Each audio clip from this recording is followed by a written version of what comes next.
to be here. And next slide, please. So I have a few items to go over before we start the design presentation. Please know that this meeting is being recorded, so that way it can be posted to the project webpage. We should have the video posted within a week, and we'll add the link for that in the chat. That way, if you'd like to view this presentation again or share with neighbors who were unable to attend, you'll be able to do so. And during the presentation, we ask you to keep your video off and microphone muted. During the discussion session, we encourage you to turn your video on if you feel comfortable doing so. Next slide, please. And we hope everyone will feel comfortable sharing their questions and comments, either verbally or in the chat. Please be respectful of others and mindful of everyone's time. And you're also welcome to reach out to me directly via email if you would like to. You can provide comments that way, or we can discuss the project further. My email is listed here, but we'll also add that to the chat. And next slide, please. In a moment, our design team will give a short presentation, followed by a listening and discussion session. If a question or comment comes to mind during the presentation, feel free to add it to the chat and we'll address it after the presentation. If you would like to speak during the discussion session and you're joining via Zoom on a computer, just use the raise hand button and we'll unmute you. If anyone is calling in on a phone, you can use *9 to raise your hand, and once we call on you, it's *6 to unmute and to mute again. Next slide, thanks. So we will start with an introduction of the project team and then look at an overview of the project, including the schedule. Our design team will then go through a presentation summarizing the existing conditions and site context, the feedback that we've heard so far, and then the proposed design concepts for the park. And this will be followed by a listening and discussion session where we hope to get your input on the ideas in the concept plans. Next slide. So once again, I'm Amy Lene, project manager from Boston Park. Also joining us is Kwana Wise. She's the director of community engagement for the Environment, Energy, and Open Space Cabinet at the City of Boston. Shauna Dixon from Boston Parks is moderating for us tonight, so thanks, Shauna. CBA is the landscape architecture firm on this project, and joining us tonight we have Megan Tompkins and Amy Foster. And then Eric James and Ross Cochran are important team members from the Mayor's Office of Neighborhood Services and great resources for community concerns. I do want to welcome any elected officials and staff who may be on this call and ask that you raise your hand if you would like to say something.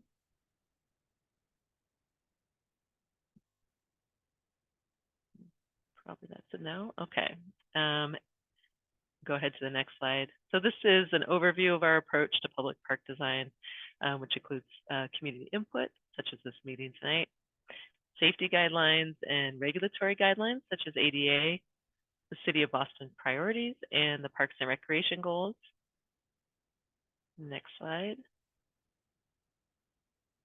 So for all of our park renovations, these are the department goals that guide the process. They include creating spaces that are accessible and available to all. So thinking about all users and what features are best suited for the greatest accessibility. Spaces that have a diverse, balanced, and efficient mix of uses. A process that includes meaningful and inclusive community engagement. Spaces that incorporate adaptive and resilient landscapes. So designing for current and future challenges with climate change and thinking about how that will impact park users. And then last is promote connections between spaces and people. So this is the third design meeting for the Walsh Playground Improvement Project. We'll take the feedback from tonight's meeting to move forward with the final design for the park. The design team will develop construction documents through the winter and early spring, and then construction will start next summer. We will be requesting capital funds for construction out of the fiscal year 25 budget, so that becomes available July 1st, 2024. We've also received a grant from the state's Executive Office of Energy and Environmental Affairs through their park grant program. That's PARK stands for Parkland Acquisitions and Renovations for Communities. The park grant does require us to start construction on July 1st, 2024, and complete construction by June 2nd, 2025. So this timeline is something we have to consider when determining the complexity of the final design. And then we are targeting a budget of about $3 million in total project costs, and we'll include the grant in covering that. So with that, I will turn it over to Megan from CBA. All right. Thank you, Amy, for that wonderful introduction. My name is Megan Tompkins. I'm a principal at CBA Landscape Architects. I always like to introduce myself a little bit and say that my firm designs dozens of parks and playgrounds around the Boston metro area, and it is truly what we love doing. And I'm really pleased to be back here today for this third meeting for Walsh Playground. And I wanted to start with sort of an interesting little tidbit about community participation, because we've had some pretty robust participation on Walsh. But interestingly, the meetings have been less well attended than the online surveys that we've released. So I wanted to, sort of show graphically what those numbers are, because sometimes it's hard to tell, especially with a survey, because you as the user don't know how many people are responding, but you can probably tell how many people are at this meeting. And one of our goals is really to wrap everybody's, sort of thoughts and dreams and voice into this. With a caveat, I'm guessing there are some people who have responded to all of the surveys and been at all of the meetings, and that's great. So it's just interesting that these surveys seem to be catching a lot more people. All right. Next slide. One of the things we usually do when we are designing a park or a playground is look at the neighborhood and community context. This is a slide that we've had at each meeting so far. The interior dashed line is a 1/4 mile, and the outer yellow dashed line is a 1/2 mile. So we consider that kind of like a walking distance radius around the park. So as you can see, there's a lot of overlap with other green spaces, schools, obviously the Lower Mills, downtown area, a lot of resources nearby. But aside from that, every property line for Walsh is a residential property line, essentially. I mean, Clancy Road and Washington, those are streets, but there are residences right on the other side. So it's very much tucked into a residential neighborhood. Next slide. Thank you. All right. And then just a little zoom in on the immediate surroundings, which just shows the thing that I just said about it really being tucked in, to all of these residential streets. So the other thing that we looked at really closely when we started this was, what's the existing park program? How is that getting used? So we understand these, it's a big park. It has a lot of, sort of very typical urban park uses. There's 2 softball fields with a large, conjoined outfield that also gets used for other sports like flag football. There's a main path route through the park, which kind of dips down. It's not a straight route. There's a playground with swings, a basketball court, a tennis court, and a, lovely huge hill for sledding or for, working out, running up, whatever you might like doing with it. So there's a lot of, sort of great uses already existing at this park. As we move on to the next few slides, I wanted to show how much we've been looking into all of the feedback that we've received from the community about different different elements of the site. So we've gotten to such a huge amount of feedback from the community, on why Walsh Playground is unique and special. I would say this might not be the best slide to start with unique and special. There are better ones, but this does actually tell us a lot about the park. So we were getting a lot of feedback about manhole covers, drains, things interfering with the softball fields, the flag football fields. So we have a site survey, produced by a surveyor this year. That team located all of these utilities out of the site, and we found out that there is actually an active sewer line cutting through the site. This was originally meant to be a street. So if you see that straight line that's going through from Washington towards Pleasant Hill, yes, thank you. There is a fairly significant utility presence on this site, which we know about. We've already started conversations with Boston Water and Sewer about how we are going to work with these utilities. Next slide. All right, on to the more fun stuff. Wanted to show you just exactly where that sledding hill is. So as you can see, it's right up against those backstops. I know anybody who plays softball at this park knows that, and probably anybody who sleds at this park knows that as well, because you don't want to hit a backstop when you're sledding. Next slide. Another thing that we got a lot of feedback on was both trees and these sort of wild areas on site. The wild areas are both kind of behind the flagpole, between the flagpole area in Washington and the playground. Yes, thank you.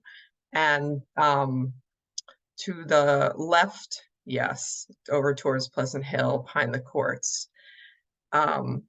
We've done a preliminary sort of review of what we have on site. There's really a lot of wonderful mature shade trees that are in great shape that we would like to, save. We definitely don't want to be cutting down a mature shade tree that's going to be such an asset, to the park. But we also noted that there were quite a few Norway maple trees, which can be a little problematic because they were probably intentionally planted when this park was last renovated, which was in the 1970s. And since then, they've been designated as invasive. They colonize the wild areas, so they're not great for habitat. So we'll move on to the next slide. And then also talking about those wild areas on site. I know at some of the previous meetings and at the park pop-up, we got both positive and negative feedback on those areas. They can be places where people can hide or, go to the bathroom when they can't get to a bathroom. But they're also an opportunity, especially, the one that's near the playground could be fun for, kids to experience nature in. And the same thing, the one on the left towards Pleasant Hill Terrace has some huge trees and some, beautiful potential. So we wanted to sort of show that we'd looked at all of this as we worked on our preferred designs. All right, and like I just mentioned, another thing that's going to dictate how we develop our design going forward is the existing rock ledge on site. And so you can see in these photos and also those little like outlines on the plan are bedrock that's sticking up out of the earth. And so there's a few things here. This can both be seen as an asset, for nature play, for sort of a beautiful natural, background if you're walking around the park. But it can also be considered a constraint when we are designing park renovations.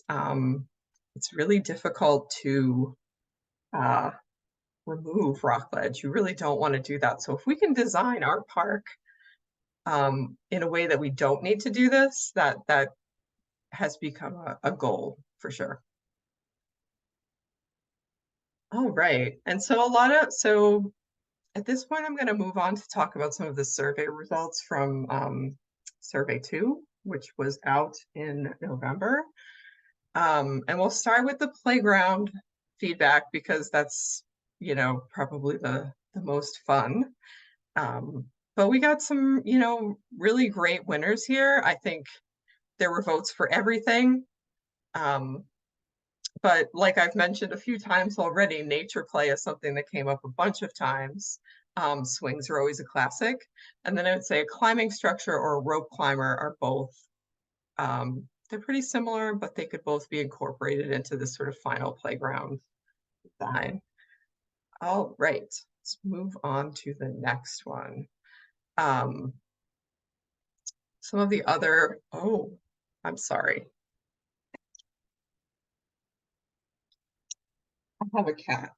So sorry. Um,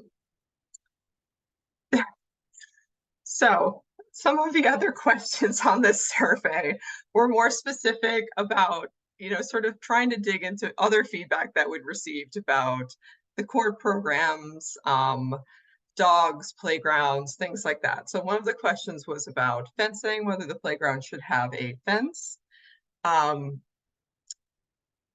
So it wasn't unanimous, but there were more votes for having the playground fenced than not fenced. So that's something we'll talk about more when we get into the sort of preferred options. Another thing that we got a lot of feedback was the court. So there's currently one basketball court, one tennis court. At the park pop-up, the meetings, and the last survey, there was a lot of feedback about really there needing to be more basketball programming, more space to play basketball. So we looked at whether we could fit in some half courts, what the preferred programming was. And I will say that although it looks like the top 3 things there got a lot of votes, there were, I would say, the majority of folks were really interested in having like 1 to 2 additional basketball half courts, which would provide a lot of opportunity if there's, younger kids who want to play, or, when there's adults or bigger kids playing on the full court. So there's a lot of sort of desire for program expansion here. All right. And so just digging into a few more of these questions. Another thing that's come up at this park, as at many other parks right now, is pickleball. So there is currently a tennis court at Walsh that, doesn't look like it's super functional, like it hasn't been used much lately. But if we are renovating this tennis court as part of this, park improvements project, should we consider striping it so it can be used for pickleball also? And that was kind of a winner on the survey. There's another question like this about whether adult fitness equipment would be, would be used at the park. And that was also, the yes for adult fitness equipment, was the winner, although, it would, none of these are unanimous. They're mostly, more votes versus less votes. And then coming to one of the big sort of one of the bigger questions here. So there's been a lot of conversations around dogs at Walsh Playground. I understand that many dog owners use the park. It's very appealing to bring your dog there and let them run in the grass when the fields aren't being used. And of course, there are leash laws in Boston. There are park rules, that say dogs need to be leashed. Unfortunately, they're hard to enforce. And there, we have gotten feedback about, dog-human interactions that, that have been negative. So, and we had also at the sort of first few events gotten a lot of feedback about, people asking for a dog park. So we decided to pose this as a more serious, more formalized question in this last survey. And this actually did seem in it did so the more votes were in opposition of a dog park. I'll get to it a little later, but we also showed a few preliminary design options in that survey, and one of them showed a dog park. And thank you. There are definitely constraints associated with installing a dog park at a public park. I know the city would like to have it be a certain size. They should be a certain distance from residential properties. And like I've mentioned a few times, this park is completely surrounded by residential properties. And we really just did not have room at this park. The space constraints are pretty huge. So there was not room at this park to keep the other programming elements like the big field and the 2 softball backstops if we showed a dog park. So here we are back to these 3 options. Some of the concerns that we saw about these options are listed here. And I will say that the option A is likely the most similar to the existing park layout. Option B swaps that second softball field for a dog park. And then option C sort of stacks the courts and moves the playground a bit, but keeps 2 softball backstops. So these were sort of the general difference in our initial set of options we included in the last survey. And I will say that we always like to present this as sort of a kit of parts. So we usually ask, what did you like about this option? What did you not like about this option? How do we wrap this all together into one final? So it's never pick one from here and that's what you get. It's usually a process of an iterative process of, picking and choosing things and combining them in a way that works. So on to the survey 2 slides, the feedback that we got that was more positive, or maybe not necessarily positive, but at least neutral. So some of these were comments about, where the playground is, the courts, having the fitness equipment all in one space rather than in a circuit. Keeping the splash pad away from trees. I know there's been a lot of comments that the trees are wonderful at this site, but one of the program goals is to add a splash pad and a drinking fountain with a bottle filler. And the splash pad, he wants to be in the sun. You want to be able to, you want to be in the warm sun when you're cooling down. So there's some great feedback here too. And sort of the big thing on this slide is the number of votes that each option received in that survey. So as you can see, the 2 highest at 19 and 21 are option B and C. But if we're combining this with that previous question about adding a dog park, 19 is a little problematic because if we're not adding a dog park, what does this look like? So this is sort of the jumping off point for what we are going to show as preferred plan options for this meeting. And I will say that we had a hard time winnowing this down into one option. So we are going to show you 2 options today. We are hoping that that you, as the Walsh Playground park users, stakeholders, will let us know what you think of this as, during this meeting. And what we will land on will probably be somewhere between the 2 options that we are going to show you this evening. All right. So at this point, I am going to hand this over to Amy Foster from the CBA office, and she is going to present the two plan options and some materials and things like that. Hi, everyone. First, I just want to say we have put some graphics together, but we haven't made any super clear, strong direction necessarily on colors or patterns or exact geometry. So for example, in this plan, I'm showing a pink purple basketball court. It doesn't have to be pink purple. We just want to show bright, strong colors so you guys can see where our program is at this stage. And once again, we'll be taking all of your feedback and going back and making our final design decisions very thoughtfully.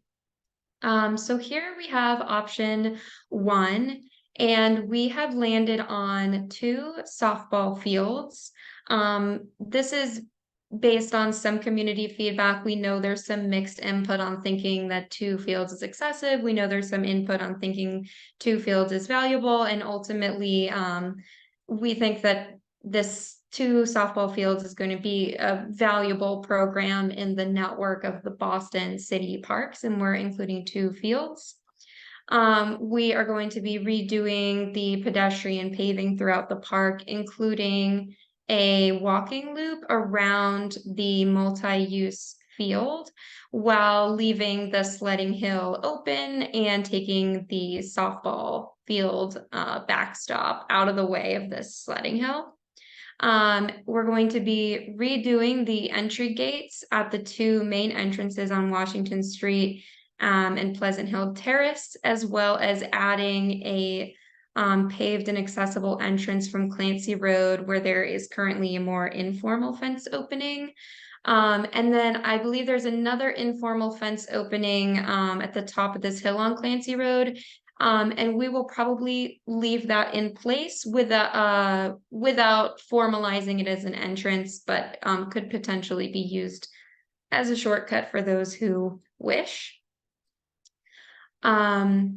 And in this option, we have shown our courts in the relative same location as they are now. This option is somewhat of a hybrid of option A and C. And we had explored expanding the court program north of the basketball court, but ultimately, after uncovering some historic drawings that show even more rock ledge than what's visible, we think it's practical to keep the courts relatively close to their current location and maybe expanding them down. So we have our tennis court with pickleball lines, we have our full basketball court, and we have expanded the basketball program to include another full court. And in this space, we actually could probably even fit a second, maybe a smaller kid size hoop for those learning to play basketball. And we have this relationship with this half court to the full court, but also it relates to the renovated playground to be kind of a kid-friendly hard court area. The playground is shifted a little bit to the west of the current playground, and we'll have all renovated features, all renovated surfacing. And one notable aspect of this design is a centralized shade structure and gathering area. And this can serve to spectate the softball field, spectate the playground, spectate this splash pad that's across the path from the playground, and be a very central gathering area for all types of users throughout the park. We also are showing an adult fitness that's relating to the sport court program with a small feature. And we're hoping we can put in a shelter to potentially house a porta potty, although that will kind of be a more involved discussion how we can get and service a porta potty in this park. But right now that is what we are hoping. And we have also heard from your survey results that nature play is a desired play feature. And in this scheme, we've shown pathways that kind of explore this natural area and highlight it. And we'll be cleaning up some of the understory and invasives and poison ivy, and potentially adding an exploration path that connects to the walking loop. The softball backstops will be renovated, and especially this softball field that's kind of closer to the other sport program, we will definitely be very mindful to have a conservative fence dimensions that prevent pop-up balls from going behind. And this overlay is to give you all a reference of the scale of the spaces and how they relate to the existing conditions, because these red lines show the existing park geometry. So you can see how the playground is shifted over. You can see how it relates to the size of the existing playground, how our courts are shifted a little bit, and how we are realigning this pathway to create some hopefully more clear sight lines and circulation. And I'll expand on this a little bit later, but we are also hoping to include lighting fixtures along this new path for safety and visibility. So in case I'm missing anything, we'll kind of circle back to this. But I will move on to option 2. And option 2, similarly, it includes the 2 softball fields. We are not showing a dog park in this option anymore. It also has the pedestrian walking loop, the renovated entrances. But in this case, we have made a kind of a bigger swap in the program locations by putting the playground where the basketball and tennis court are currently located. And we've put the tennis court in the current playground location and the basketball court next to that, and a fitness station in between the 2 sport court programs. This playground shows a continuous fence around the entire perimeter, and it also has a shade structure within the playground so that the kind of gathering area is very closely associated with the playground and with the splash pad, which has some kind of, there are merits to having a more centrally located shade structure as in the first option, and there may also be merits to having it more closely tied to just the playground. So that's definitely something we know the community will want to give input about. And this playground option also is located in such a way that we have encompassed some of these natural boulder features into the fence enclosure so that this nature play is really a part of the playground area. Oh, and we heard from the last meeting, we're showing 3 flag football fields, and they do overlap with the infield. We heard from the last meeting that is not the ideal configuration for either the softball users or the flag football users. However, with all of the priorities we have for this park and all of the grading constraints and rock ledge constraints, we were not seeing a way to include 2 softball fields and 3 flag football fields and not have any overlap. So that is shown in both of these schemes. If there were ever to be just 2 flag football fields, they do fit cleanly in just the lawn area. And here again, we have shown the overlaid existing condition geometry to give you a sense of where these elements are landing. And on both of these plans, actually, we have highlighted some of the trees to remove. And in these plans, we are being very mindful of our very special native mature trees, and we may be willing to get rid of invasive Norway maple trees where they conflict with our desired program. So we have highlighted those removals on both of the plans. So here we have just a lot of what I just stated is kind of typed out as the differences and the merits of each plan. We have option 1 side by side with option 2. This one, the courts are located very similarly. This one, the courts are switched.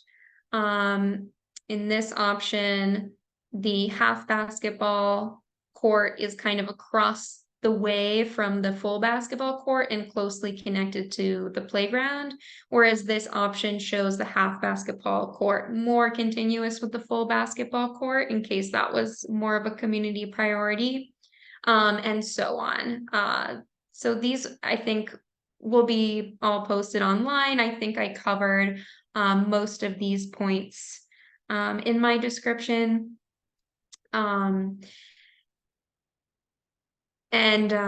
One other thing is the playground in option 1, we have a limited amount of fencing shown so that it remains open in some directions and has kind of a safety barrier in other directions. So those are some subtle differences we've shown. And then we have begun to explore some playground concepts. They're very similar between both options, but essentially we want to include an exciting, adventurous, climbable play tower for age 5 to 12 kids with big slides and climbing features. And we also want to include a smaller feature for younger kids and some potentially ramp accessible platforms. And an accessible playground can also take the form of ground level play features that don't require climbing or ramping. So those will also be considered. And we do know that swings are very popular, and we should have room here to have a multi-bay swing set with different types of swings for different user groups. As I said, this playground concept is very similar. We have a lot of the same ideas. In this one, we have introduced the idea of a zip line, which kind of fits in with an adventure nature theme that's also incorporated here. And as I touched on before, we have a similar program. We are including a renovated tennis court that will include pickleball lines and an adjustable net so that you can lower it to pickleball height. We are renovating the basketball court. We are hopefully renovating the basketball court lighting, and we are expanding the basketball court program to, at a minimum, include another half court and potentially an extra hoop on that half court, as well as renovating the softball infield, outfield, and backstop. We are, of course, renovating our playground. We are adding our accessible path, and we are adding a splash pad, which will likely feature ground sprays with some fun graphics. And those will certainly be in any option we develop. And for both options, we also will be very mindful of our vegetation management. We have gotten a lot of comments about that, a lot of feedback about that. We know it's a big concern and a big priority. So we'll be doing some invasive understory removal, hopefully addressing some of the vegetation concerns along Clancy Road by providing a new mow strip, renovating the lawn, protecting our really valuable and lovely trees that we have on site, as well as adding new trees, and where appropriate in coordination with a city arborist, we will be pruning branches for health and safety, and where necessary, removing unhealthy trees. We will also be doing a renovation of the site furnishings, including new bike racks, lighting along the main pathway, a new drinking fountain and bottle filler, new entry gates. We know there's concerns about unauthorized vehicles driving into the park, and we're hoping to secure the entrances. Adding a shade structure and adding waste receptacles.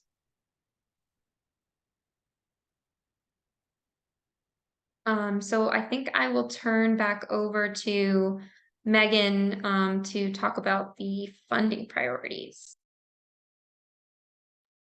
All right. Hi, everyone. All right, I'm back to talk about program and priorities. So, as a designer, we want to design the best park possible. But we're of course working with a few sort of, lists of priorities that come from, outside of me or the public. The city of Boston has its own priorities for park renovations, and we do have some park priorities that we need to adhere to with the state park grant that Amy Linnae noted. Apologies, that Amy Linnae noted earlier on in the presentation. So, and all that to say, we're looking at a really comprehensive renovation of Walsh Playground, no matter what happens here. And I think Amy did mention that we're targeting about a $3 million renovation, which is very healthy for a park this size with this amount of programming. So that said, just to reiterate, some of our highest priorities are replacing the playground. That means replacing the equipment and replacing the wood fiber safety surface with that unitary rubber safety surface that you probably have seen in a lot of newer playgrounds. Improving path surfaces and accessibility throughout the park. So it's universal accessibility. So, people in wheelchairs or with walkers have an easier time using this park. Renovating the existing sport court program. So that's a minimum, one basketball court, one tennis court. Renovating the existing, field and open lawn. So that's a minimum one softball field. Adding a splash pad and a drinking fountain and bottle filler. I know Amy Foster mentioned this. That is a high priority for this park. There's currently no water on the park. So being able to, fill your bottle while you're playing a sport or, walking laps would be really valuable. And the splash pads and the bottle fillers work towards the city of Boston's, goals that that combat the sort of urban heat island effect. All right. Other things that are definitely high priorities are new site furniture. So that's things like benches, benches that would be age friendly. So that usually means like a back and a middle handle. So people who need to push to get up have an easier time to sit and then get up again. Adding bike racks. There are currently no bike racks. So if you ride your bike to this park, you have to find somewhere to put it. And new waste receptacles. Another high priority for the city, I believe in all of their new park renovations, is shade. So this would be some sort of shade structure that, people can find some relief, from the sun in the summer. Additionally, planting new shade trees and potentially ornamental trees, that would be like a flowering tree, also works towards that goal, that combating urban heat island effect goal. And then other high priorities are the nature play, because that's come up quite often, and it tends to be both very affordable, and we have sort of great opportunities here because we have these wooded areas and boulders and rocks, and also basic entrance upgrades. So that basically means lockable gates at either end of the park. not lockable so people can't get in, but lockable so that vehicles like cars can't get in, especially, during, games, sports games, things like that. All right. From there, our next sort of tier of priorities are the sport court program expansion. That means second softball court, added basketball half courts or hoops. That's one of the things that we've been looking at how we can fit that in. Basketball court lighting. So that would be the sports lighting. It's usually higher but more directed towards the basketball court. So, should not shine into a neighbor's, properties. New pedestrian path lighting. That would be lighting for safety, not really for use. So if you were cutting through the park after dark, you would have a safely lit route through the park. That would only be the main path through the park. And then vegetation management, which could include invasive plant removal. There are different levels of this. So this could be something that we do, some of the areas, maybe, it's just a thing that will get developed as this project moves forward. So that said, the third tier of priorities at this point is an adult fitness area. So that's, outdoor exercise equipment suitable for teens and adults. Fence improvements along Clancy Road. We do understand that this has come up at the other meetings that we've had and at the park pop-up. So this is something that we're looking at how we can do this economically, as we go forward. And then the very last thing that we're looking at that we really haven't gotten much feedback on, but is often a nice thing to add into a park renovation is enhanced ornamental upgrades at the entrances. That could be like an arch or beautiful columns or stone walls, things like that. To be honest, we haven't gotten a lot of feedback on those types of things for this particular playground, so I think they are in the correct place at the end of low priorities. All of that said, I think we are about ready to start our listening period. Amy Foster, could we scoot back to the 2 options slide? I'm guessing that folks will want to comment on that. And I think it's open. Great, thanks, Megan.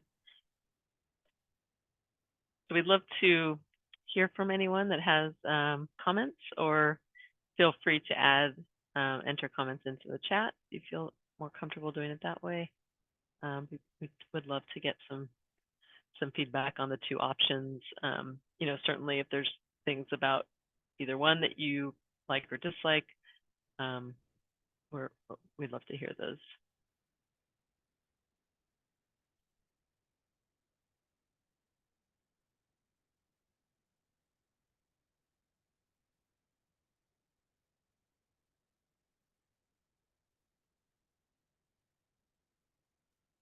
I can respond to that. Thank you for that comment about whether the softball fields.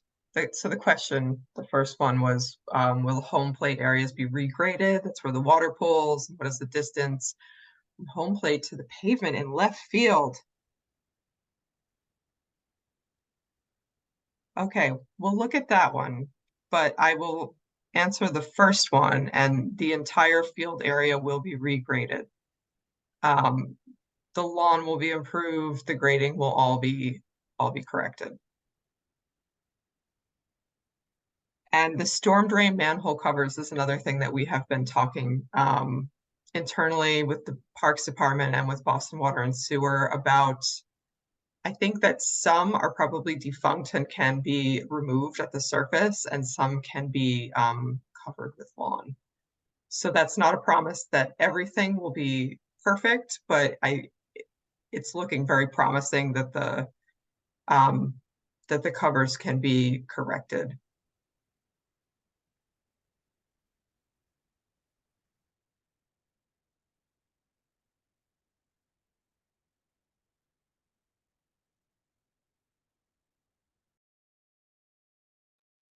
I see two hands up. I don't know if Anne or Chris was first. Maybe we'll go with Chris because I just answered Anne's. Chris, would you like to ask your question? I can. Oh, great. I'm allowed to be unmuted now. Thank you. Question first of all, thank you, Megan, for your work on this, and Amy for hosting these. These have been super. It's a great way for all of us to talk and share and learn from each other. In regards to option 2, for what seems to be the primary softball field, is there a reason why it looks seemingly further into the field when it could possibly be brought down closer to the basketball court and tennis court to lessen the impact of soccer players going from turf to infield? I can answer that. So, so far our reasoning for scooting it in is to try to keep the sight line open through the site, so that when you're entering, from Washington Street, you can kind of see through and aren't just looking through a backstop.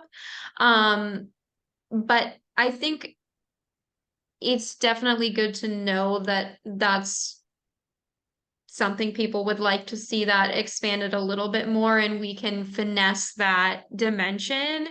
But those are kind of balancing factors, I would say. Okay. And then I know that you had mentioned it previously. This is my last question. Or you'd referenced it. What are the thoughts the city is doing in terms of porta potties? I know that currently there's potentially one sometimes closer to the Pleasant Hill Ave, and then there's the one that the Flag Football League brings in for the community and their players when they're playing.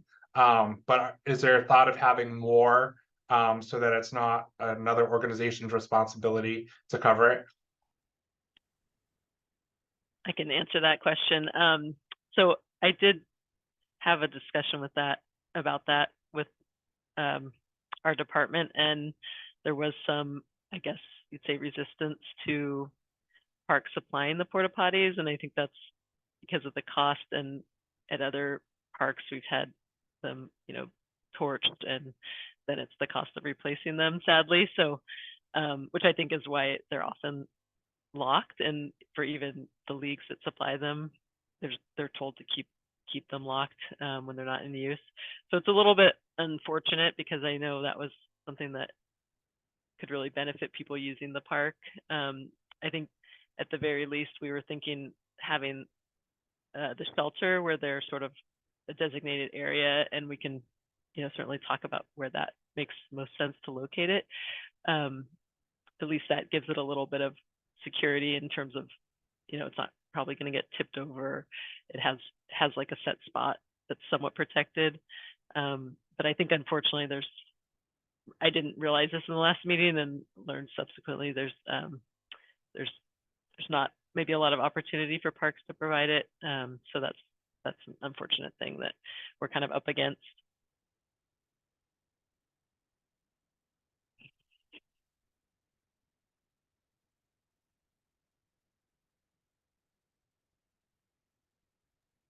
All right, Anne Walsh. Thanks. First, both of these would just be so amazing and lovely. So thank you for all the design work. Literally like 200% better than what we have now, which is also already a really nice park. The reason I asked what may have seemed like a really weird question about like, what is the distance from home plate to the pavement? I think kind of goes along with Chris's question, in that the primary diamond that we use for softball is the one that you're calling the secondary one. So the one closer to Washington Street, right? But one issue we have in terms of ground rules is a ball is hit well, because we have high school age players, and then it rolls and a left fielder ends up in cleats hitting the pavement. And so that becomes a safety issue, and the grade there by Washington Street like kind of does a like dipsy do, right? So kids are wiping out in dips there. So the idea of the Pleasant Hill Ave side diamond being brought down and back, allowing as much distance as possible between home plate and wherever that pavement is going to cross the outfield is going to be safer for outfielders to try to get to the ball before it gets to the pavement. So that's just the concern. And the water that sits at home plate, where home plate is now at that Washington Street side, makes a lot of games unplayable. So anything that can be done to calibrate for that is super appreciated. Optimally, someday there will be a softball field in this city that has an outfield fence and kids will hit a home run and it'll be a home run. But we understand the multi-use isn't probably going to make this that place. But if you design any other softball fields, it would be great to have one with a outfield fence for high school kids. Well, that's good to know. Thanks, Anne. I think that path to, there's probably a little bit of wiggle room, right, where we push it out even a little bit more towards the bottom of the slope, but we can look at that in the details as we get into it. Yeah, I mean, if you measure what's home plate to left field to that pavement right now, and then say if there's anything more than that, then it's an improvement over what kids are dealing with safety wise right now. Okay. Yeah, I don't want to misspeak on that distance, but I might, off the top of my head, I thought it was 185 feet, but that's also the type of thing that there is definitely wiggle room, and that's something we can kind of stay in touch with the users of the softball field and make sure that that can get adjusted. Okay. See, Noreen, are you able to unmute yourself? Yes, thank you. Yes, I just kind of wanted to piggyback on what some other people had said. And even in looking at the design here, it looks that what you're now calling the primary softball diamond, the left field walkway is even closer than what we actually used to have on what you are calling the secondary field. So that would be a concern if it could be moved back closer to the courts. And secondly, of what Anne was saying about the fence, I know maybe it's not going to happen here, but I feel like it's the city of Boston, something for them to consider with equity for genders, in that I've been advocating for softball in the city for quite some time, and every time girls seem to be put on the back burner. We asked for lines at when they redid Garvey. We didn't get that there. They told us that we were going to have a softball complex at McConnell. If you look at McConnell, the statement of values there is a beautiful state-of-the-art boys baseball diamond. We're pushed to the side there. And once again, at Walsh, we will not be getting a fence either. Those are great comments. Thank you. We can definitely do our best to get the pathways away from the outfields. I can't help with the fence though. Yeah, I think with the fence, it's just the challenge of the two fields, unfortunately, and the way they're laid out. And I think if we, unfortunately, not having just a little bit more space to work with here.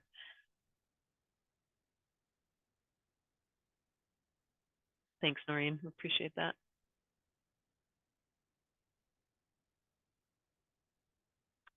Okay. Antoine, are you able to unmute yourself?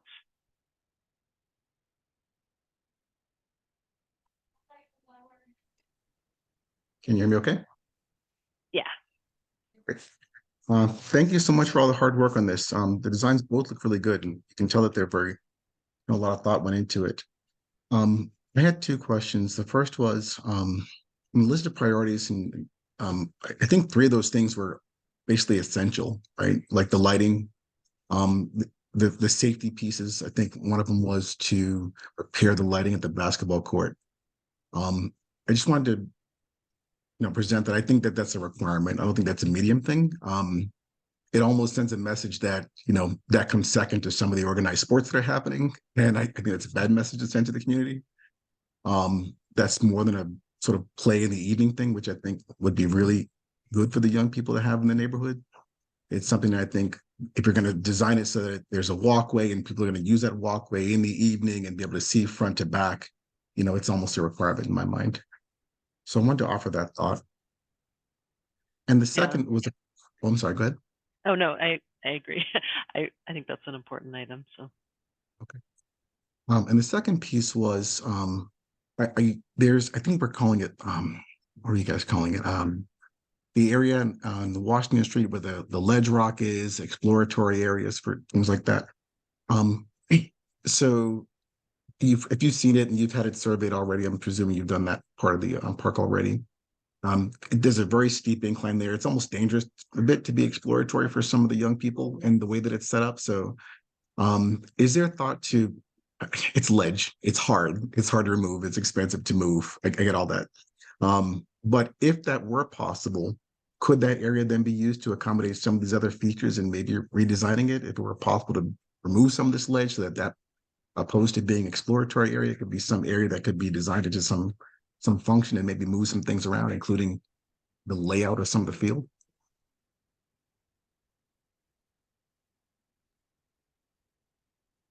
Amy, do you want to speak to that, or you want me to take a stab at it?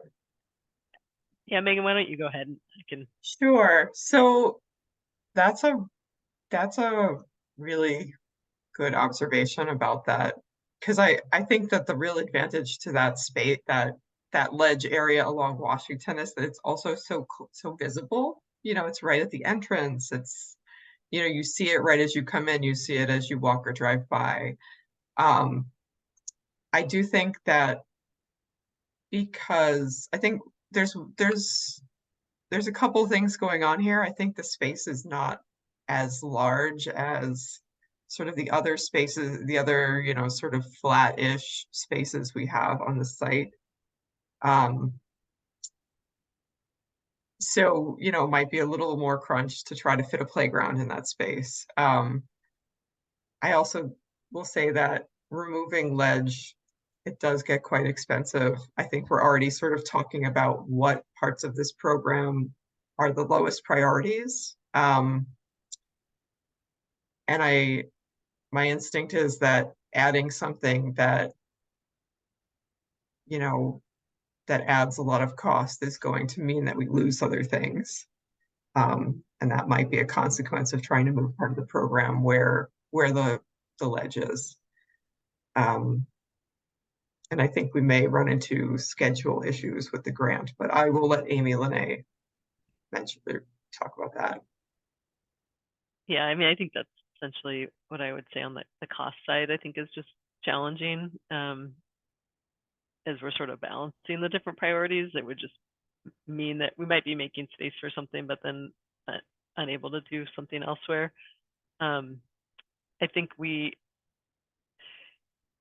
one of the challenges of the projects and the estimates that we do, we can really try to produce an accurate estimate, but when it comes to actually bidding the project, that's when we're sending it out and getting contractor numbers against it. So we always have to be sort of prepared to, in most cases, those bids are coming in higher than what we've initially thought the project would cost, and it's just a lot of fluctuation in the market right now. And so I think we're generally trying to be a little bit cautious about overextending ourselves. And then the reason we're showing those priorities is that, unfortunately, if there's things that do need to get cut, and I think there's a question about the fence on Clancy Road, I think those are unfortunately the items that we would see as maybe less critical to the enjoyment of the park, as much as we get the need for it. And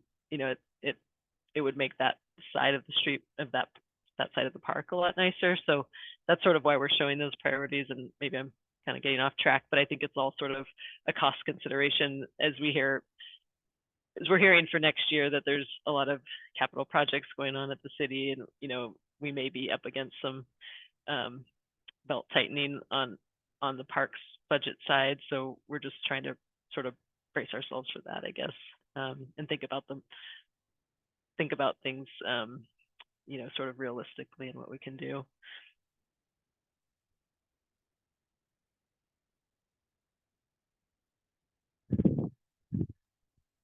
Amy, there's a comment in the chat. I'm not sure you want to address. I think it's from Jean.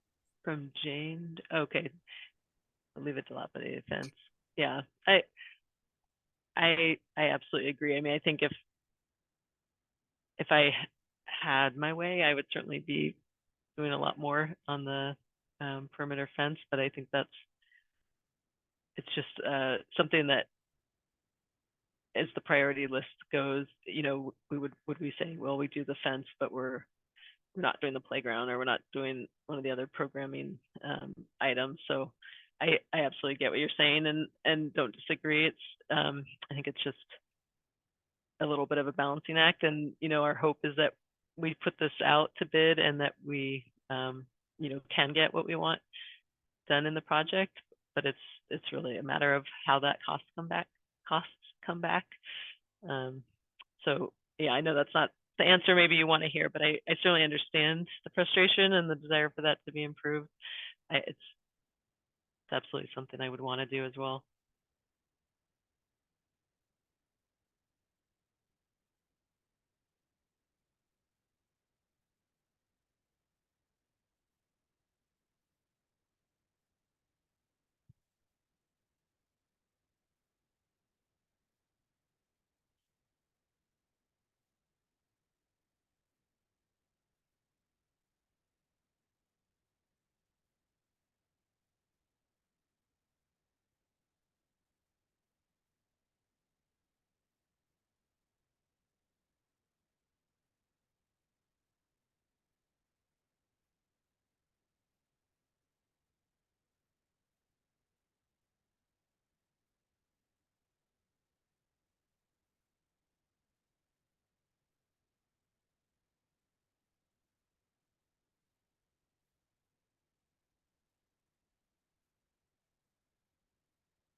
Okay, well, if there aren't any more comments, we can go ahead and wrap this up. And I want to say again, thank you everyone for participating and joining us tonight. We do really appreciate it. You know, any additional thoughts, feel free to email me. And I see we have another comment. Kevin, thank you. And Kevin is bringing up the topic of synthetic turf for these fields, and that's a tricky one.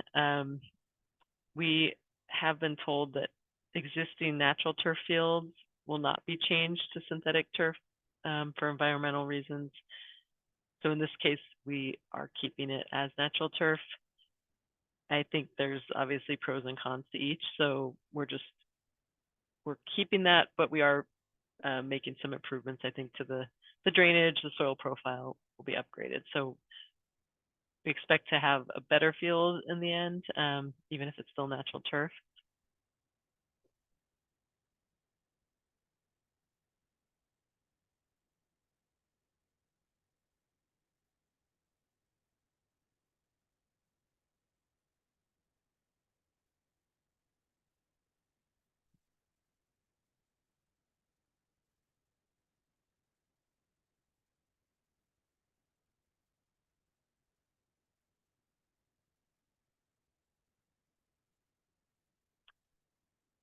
Great. All right. Well, thank you, everybody.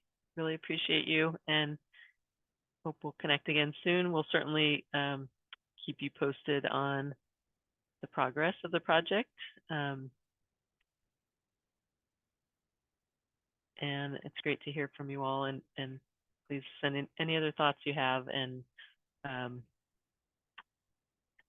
we'll talk to you soon.